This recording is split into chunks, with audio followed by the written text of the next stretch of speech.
والثالث اطلب موضعا لا يراك الله وأدم ماشيته والرابع إذا جاء ملك الموت ليقبض روحك فارفعه عن نفسك والخامس إذا أدخلك مالك في النار فلا تدخل في النار وأدم ماشيته. سلام پڑھو. اللهم صل على محمد وعلى محمد. امام مجدود کربلا بتاتے ہیں کہ ان کو تبلیغ کرنے کا انداز سیکھو اور ویسے ہی تبلیغ کرنا چاہیے جیسے ہمارے بابا نے کیا, ہمارے نانا نے کیا, اور وہی انداز امام حسین نے بھی بتایا کہ دیکھو تبلیغ کرنے کا انداز کیا ہونا چاہیے, کس طریقے سے کرے کہ سامنے والا آپ کی بات کو ایکسپٹ کر لے اور قبول کر لے. امام فرماتے ہیں کہ روایت ہے کہ امام فرماتے ہیں کہ ایک گنہگار شخص آیا اور آنے کے بعد کہتا ہے بلا اصبر علی المعصیت فیضون بمعوذتین, اے رسول خدا کے نواسے میں جب کوئی گناہ کرنا چاہتا ہوں, جب میں کوئی شراب یا کسی اور گانے بجانے کی جگہ جانا چاہتا ہوں یا بجاتا ہوں اپنے گھروں میں, تو میں اس گناہ پہ کنٹرول نہیں کر پاتا ہوں اور میں وہ فوراً وہ فعل انجام دیتا ہوں.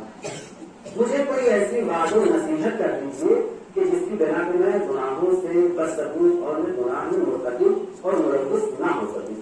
امام نے فرمایا کہ امام نے فرمایا دیکھیے, امام نے یہ نہیں کہا تم گناہ کرنا چھوڑ دو, امام نے کہا کہ ایسا ہے کہ تم 5 چیزوں کو انجام دو وہ عزمی معاشیتا, اور جیسا بھی دل چاہے ویسا تم گناہ انجام دو. امام نے ڈائریکٹ یہ نہیں کہا تم فلاں کام کو چھوڑ دو, بلکہ کہا اگر تم گناہوں کو چھوڑنا چاہتے ہو تو 5 چیزوں کو انجام دو, اس کے بعد جو دل چاہے تم اس کام کو انجام دو.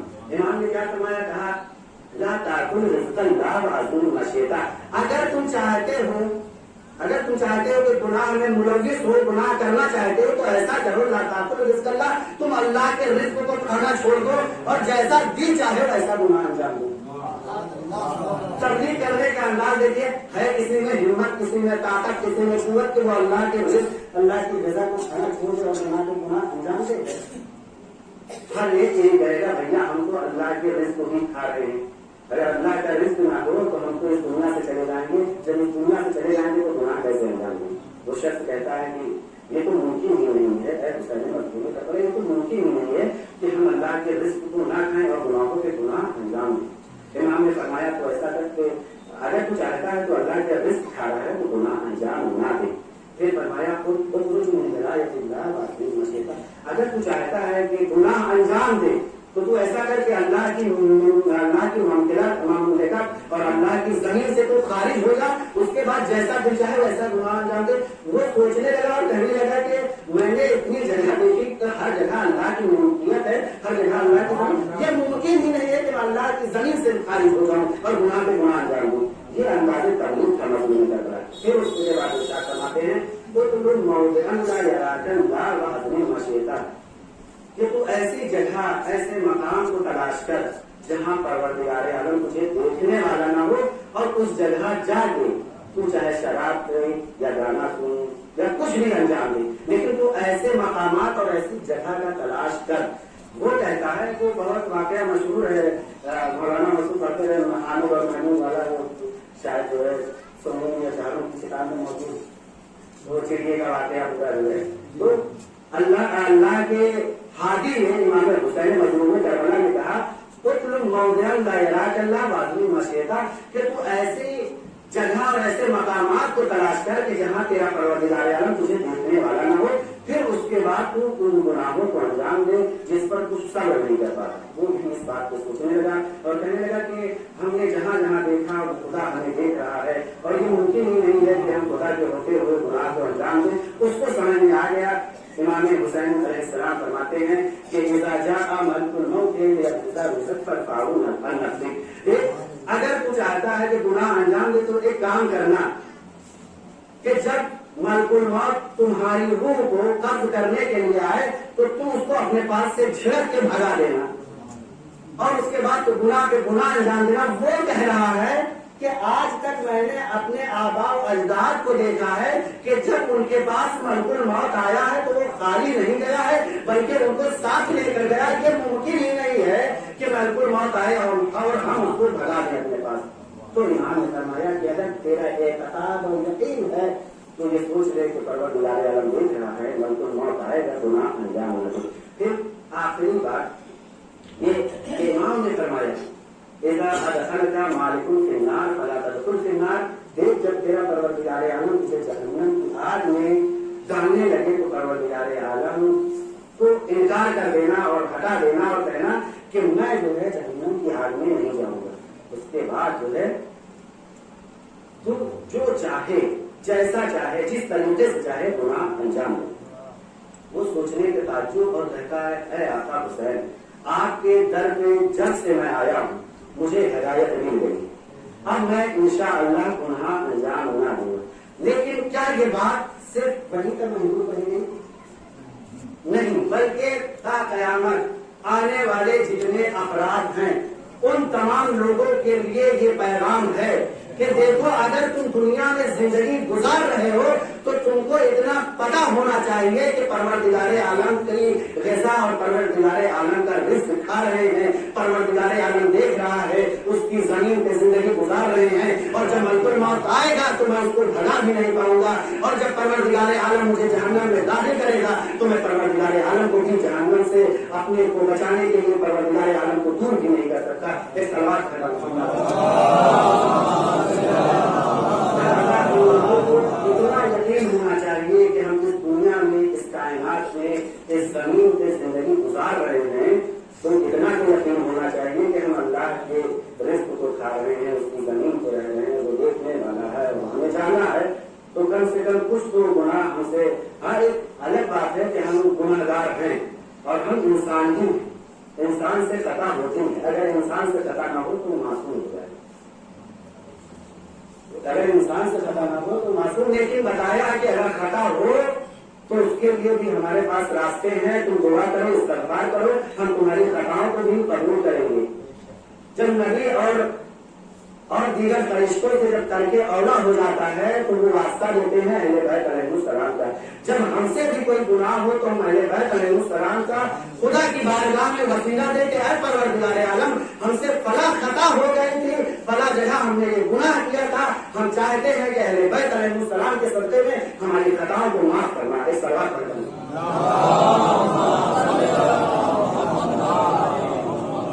یہ جب فقیر شام سے مرنے والا تھا, بروقت واقعہ جہنم ہونے والا تھا, تو مرنے سے 1 سال پہلے اس نے جب سوچا اور دیکھا کہ اہل بیت علیہ السلام کے فضائل بہت زیادہ بیان کیے جا رہے ہیں اور خلفاء کے فضائل اور یہی فضائل کو کیا فضائل کہا جائے, ان کی عظمت کے بارے میں کچھ بیان نہیں کیا جاتا. اس نے جب دیکھا تو کہا ایسا ہے, اپنے جھوٹے راویوں اور جھوٹی روایت کرنے والے جھوٹوں لوگوں سے کہا کہ دیکھو بہت ہو گیا اہل بیت کے شان میں فضائل اور مرتبے اور مناقب بہت ہو گئے. ایسا کرو کہ اب جو ہے ان کے خلاف اور ان کے سامنے ان خلفاء کی فضیلت کے بارے میں کچھ حدیثیں کرو تاکہ ان کی فضیلتیں لوگوں میں آشکار اور ظاہر. لوگوں نے گننا شروع کیا, حد ہو گئی کہ آپ نے حدیث سنا ہوگا, بہت مشکل ہے, الحسن والحسین سیدہ شباب اہل جنت. ان جھوٹے راویوں نے کہا کہ خلیفہ اول اور خلیفہ ثانی, امام نے فرمایا رسول کی حدیث ہے کہ حسن اور حسین جوانان جنت کے سردار ہیں. اس فقیر شام نے جھوٹی حدیث گڑھوائی اور گڑھوانے کے بعد کہا کہ ان کے بارے میں 2 لوگوں کے بارے میں اول اور ثانی کے بارے میں کہو کہ یہ جنت کے بوڑھوں کے سردار ہیں. جنت کے ان لوگوں نے تو حد کر دی, یعنی اتنا چوری کیا کہ جو صدیق اکبر مولائے کائنات کا لقب تھا, فاروق اعظم اور غنی, یہ لقب تھا کہ سب اپنا اپنا چوری کر کے اپنے لوگوں میں چسپا اور چپکا دیا. ان لوگوں کی شروع سے ہی عادت رہی. ابھی جو ہے یعنی بہت سارے معاملے ایسے ملے ہیں. ابھی پاکستان کا ایک لڑکا ہے, نام نہیں یاد ہے, اس نے بھی جو ہے تقریبا نکالا ہے مولائے کائنات کی شان میں, اس کا کاپی کر کے فوراً جو ہے فلاں کے نام جو ہے وہاں کاپی کر کے. یہ شروع سے عادت ان کی رہی اور اس کی فقیر شام کی سیرت پہ وہ لوگ چلتے چلے. اب اس نے جب فضیلت کو بیان کروانا, اپنے خلفاء کی جھوٹی روایتوں اور جھوٹی حدیثوں کو کروانا شروع کیا ان کے بارے میں, تو اس وقت مولائے کائنات کے بیٹے مظلوم کربلا موجود تھے. انہوں نے کہا کہ ہم ایسا بھولے نہیں دیں گے, کچھ بھی ہو جائے ہم ایسا بھولے نہیں دیں گے. ہوا کیا کہ مظلوم کربلا اس فقیر شام کے انتقال سے 1 سال پہلے حج کرنے گئے. جب حج کرنے گئے تو بہت ماحول خراب ہو گیا تھا, ساری چیزیں بہت بدعت رائج ہو چکی تھی. اس وقت مظلوم کربلا نے میدان مینا, حج کے بعد میدان مینا میں کچھ لوگوں کو بلایا اور بلانے کے بعد کہا کہ دیکھو جتنے ہمارے چاہنے والے ہیں سب کو اکٹھا کرو. روایت کے فطرے ہیں کہ اس وقت 700 لوگ مولا امام حسین کے پاس جمع ہوئے. اب جب جمع ہوئے تو اس وقت مولا نے ان لوگوں کو قسم دلا کے کہا کہ تم لوگوں کو خدا کا واسطہ ہے اور میں تم لوگوں کو خدا کا واسطہ دیتا ہوں, خدا کی قسم دیتا ہوں, اگر میں اپنی بات میں سچا ہوں تو تم ہماری باتوں کی تصدیق کرنا, اور اگر ہم اپنی باتوں میں جھوٹے ہیں تو تم ہماری باتوں کو جھٹلانا. اور یہاں پہ بات واضح ہونا چاہیے کہ یہ ساری فضیلتیں ہمارے خاندان کے لیے ہیں یا نہیں. امام نے خطبہ دیا, خطبہ دینے کے بہت بڑا قدیم خطبہ ہے. امام نے خطبہ دیا, خطبہ دینے کے بعد پروردگار عالم کی حمد و ثنا کی, درود و سلام بھیجا رسول اور آل رسول پر. اس کے بعد فرمایا کہ اے لوگوں یہ بتاؤ, انما یرید اللہ لیذھب عنکم الرجس اہل البیت ویطہرکم تطہیرا. یہ آیت کس کے سلسلے میں نازل ہوئی ہے؟ یہ آیت کس کے سلسلے میں نازل ہوئی؟ سب نے کہا کہ اے رسول کے نام سے یہ آپ اور آپ کے بابا کی شان میں نازل ہوئی ہے. پھر مظلوم کربلا نے کہا دیکھیے بتانا مقصود تھا کہ دیکھو ہمارے بابا اور ہمارے خاندان کی فضیلت کیا ہے, کیا کیا فضیلتیں اللہ نے قرآن میں دے کے نازل کی ہیں. کہا اس کے بعد قل لا اسألکم علیہ اجرا مودۃ فی القربى, یہ بتاؤ کہ یہ آیت کس کی شان میں نازل ہوئی ہے؟ پھر سب نے یہی کہا کہ یہ تو آپ کی شان میں نازل ہوئی ہے. پھر مظلوم کربلا نے کہا یہ بتاؤ یا ایھا الرسول بلغ ما انزل یا ایھا الرسول بلغ ما انزل الیک من ربک وان لم تفعل فما بلغت رسالته واللہ یعصمک من الناس. یہ بتاؤ کہ یہ آیت کس کے سلسلے میں نازل ہوئی ہے؟ پھر سب نے یہی کہا کہ یہ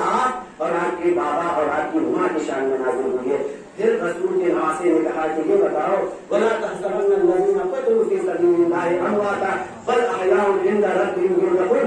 یہ بتاؤ کہ یہ آیت کس کی شان میں نازل ہوئی ہے؟ پھر ان لوگوں نے یہی کہا کہ یہ آیت آپ اور آپ کے اہل بیت علیہ السلام کی شان میں نازل ہوئی ہے. پھر کہا یہ بتاؤ کہ اس وقت جب رسول چلے ہیں اور رسول جب پہنچے ہیں مدینے میں تو اس وقت انہوں نے زمین خریدی تھی اور زمین خریدنے کے بعد ہم لوگوں نے اس زمین پر ایک مسجد بنوائی تھی. پھر رسول نے تمام لوگوں کے دروازے اس مسجد کی طرف کھول دیے تھے. لیکن کچھ لوگوں کو اتنی تمیز اور طریقہ نہیں تھا ان کے پاس کہ مسجد میں کس طریقے سے اور کس حالت میں داخل ہوا جاتا ہے وہ داخل ہو جاتے تھے. پروردگار عالم کا حکم ہوا کہ تمام لوگوں کے دروازے بند کر دیے جائیں, صرف علی کے دروازے کھول دیے جائیں. کیا یہ حقیقت ہے یا نہیں؟ سب نے کہا کہ یہ حقیقت ہے. پھر مظلوم کربلا نے کہا کہ یہ بتاؤ کہ کیا رسول نے آخری وقت میں یہ نہیں کہا تھا کتاب اللہ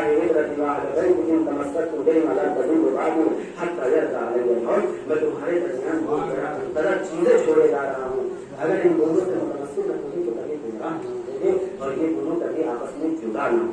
اور ہم سے ملاقات ساری فضیلتوں کو بیان کیا اور کہا کہ دیکھو دنیا لاکھ کوششیں کر لے کہ ہمارے خاندان کی فضیلت کو گھٹا دے, مگر اللہ کی طرف سے یہ فضیلتیں آئی ہیں کبھی گھٹ نہیں سکتی, بلکہ گھٹانے والا خود تو گھٹ سکتا ہے مگر ہمارے بابا اور آبا و اجداد کی فضیلتیں نہیں کر سکتی.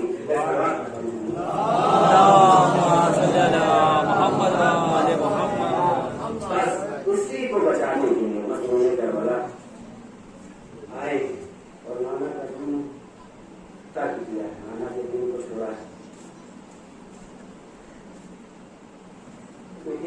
ہر ایک چیز انسان جب انجام دیتا ہے خاص رہنے آگے یہ ہمارے لیے جو ہے ایک باعث فخر ہے کہ ہم اگر کوئی عمل انجام دیتے ہیں تو یہ خدا سایہ نہیں دیتے. چھٹے امام سے روایت کی ہے اور اس طرح